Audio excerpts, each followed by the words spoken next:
스펀지, 해면 동물로 불리는 이들은 지구 역사에서 가장 처음으로 등장한 동물군입니다. 캄브리아기 생명 대폭발보다 훨씬 전인 약 8억 년 전쯤에 지구에 등장한 아주 원시적인 동물군이죠. 바위에 붙어 살며 감각도, 신경도, 운동 능력도 없지만 몸에 난 작은 구멍으로 물이 들어올 때 물 안에 있는 남세균이나 식물성 플랑크톤을 먹는 생태계의 소비자로 이들은 분명 동물에 속합니다. 또한 이들의 신체 조직은 식물처럼 셀룰로스가 아닌 콜라겐으로 이루어져 있으며 일부 해면들은 이산화규소, 즉 유리로 구성되어 있기도 합니다. 물론 이런 해면들은 수세미로 썼다가는 그냥 부서져 버리고 말겠죠. 아무튼 다시 본론으로 돌아와서 해면은 비록 원시적인 동물이긴 하지만 생명력 하나는 끝장나는데요. 북극권에서 적도에 이르기까지 바다와 호수 그리고 강을 비롯해 심해 2500m인 곳, 또 뜨거운 열수 분출구 근처에서도 살아가는 정말 악착 같은 녀석이죠. 7억 년 전과 6억 5천만 년 전에 있었던 눈덩이 지구 시절도 견뎌내고 지금까지 생존해온 정말 대단한 녀석들입니다.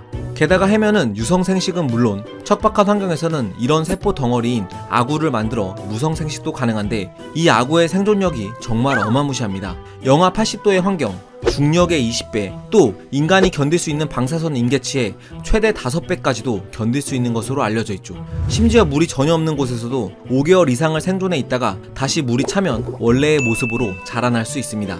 여기 나뭇가지에 붙어있는 게 아마존 네구르강에 사는 민물 해면인데 건기에는 이렇게 나뭇가지에 들러붙어 공기 중에 노출돼 있다가 우기 때 강물이 불어나 나뭇가지가 물에 잠기게 되면 다시 번식을 하는 녀석들이죠. 그런데 사실 생존력에 있어서는 해면보다 우수한 동물들이 많습니다. 해면의 진짜 놀라움은 따로 있죠.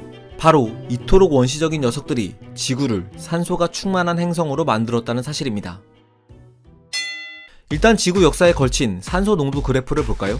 이 시기는 광합성을 하는 남세균의 등장으로 산소 농도가 점프한 일명 산소 대폭발 사건 시기인데요. 하지만 이 이후로는 수억 년 동안 산소 농도가 잠잠했죠. 그리고 바로 이때쯤에 해면이 등장합니다.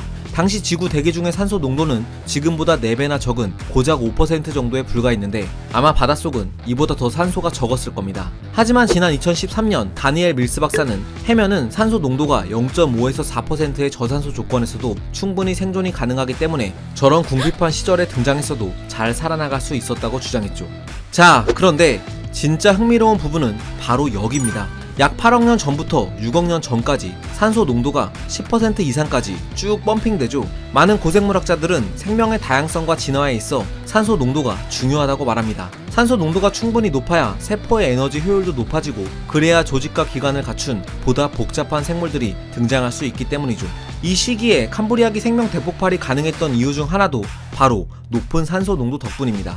그런데 과학자들은 캄브리아기 이전인 8억 년에서 5억 년 전까지 산소 농도가 높아진 이유에 대해서는 명확한 답을 얻지 못했습니다. 당시 남세균이 바다 표면에서 광합성을 하며 산소를 내뿜고는 있었지만 남세균이 죽은 후에는 호기성 세균들이 이들을 먹어 치우면서 다시 산소를 소비했기 때문에 대기 중 산소의 농도는 물론 바닷속 산소 농도가 급격히 증가하기에는 제약이 뒤따랐죠. 그래서 그래프가 이렇게 일정했던 겁니다. 그러던 2014년 영국 엑서터 대학교의 젊은 생물학자인 티모시 램튼 박사는 획기적인 가설 하나를 들고 나옵니다. 당시 바다에는 원핵 생물인 남세균 외에 또 다른 광합성 생물이 있었는데 바로 진핵 생물인 녹주류였죠.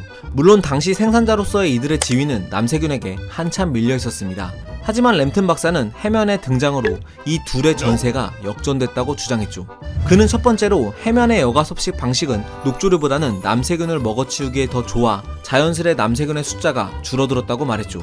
그리고 이보다 더 중요한 건 해면은 바닷속에서 물을 여과섭식할 때 인도 흡수에 체내에 가둔다는 점인데 이 인은 남세균의 성장에 무척 중요합니다. 그런데 해면의 활동으로 인해 바닷속의 인이 점차 줄어들면서 남세균의 번성에 브레이크가 걸리기 시작한 거죠.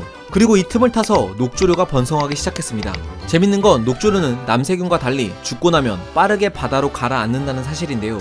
이 때문에 녹조류는 바다 표면에서 서식하던 호기성 세균에 의해 분해되지 않았고 이는 곧 이들의 분해 작용에 의해 소모되는 산소의 양은 줄어들었음을 뜻하죠. 다시 한번 정리하자면 해면이 바닷속 인을 제거하면서 남세균보다 녹조류가 많아졌고 녹조류는 산소를 만들고 죽은 뒤 바닥으로 가라앉았으며 표면에 살던 호기성 세균은 먹거리가 사라져 산소를 소모하지 못했으니 그 결과 자연적으로 지구의 대기와 바다에는 산소 농도가 점차 증가하기 시작한 겁니다. 즉 해면의 등장이 지구를 산소로 채운 셈이죠. 정말 엄청난 상호작용이죠. 물론 아직까진 가설에 불과하지만 이런 젊은 과학자의 패기 넘치는 주장에 당시 명망 있는 생물학자인 앤드류 놀 박사와 캠필드 박사는 그의 아이디어를 흥미로우면서도 합리적인 가설이라고 극찬했습니다. TV 속 만화 캐릭터 그리고 청소용 도구에 불과했던 원시 동물 스펀지에게 이토록 놀라운 능력과 무용담이 있었다는 사실이 정말 새롭게 다가오지 않나요? 그러고 보면 자연계에 쓸모없는 존재는 없는 것 같습니다. 모두 각자의 영역에서 제 역할을 충실히 해내고 있으니까요. 우리 인간도 그런 존재일까요? 과학은 세상을 보는 창, 지금까지 과학 드림이었습니다. 감사합니다.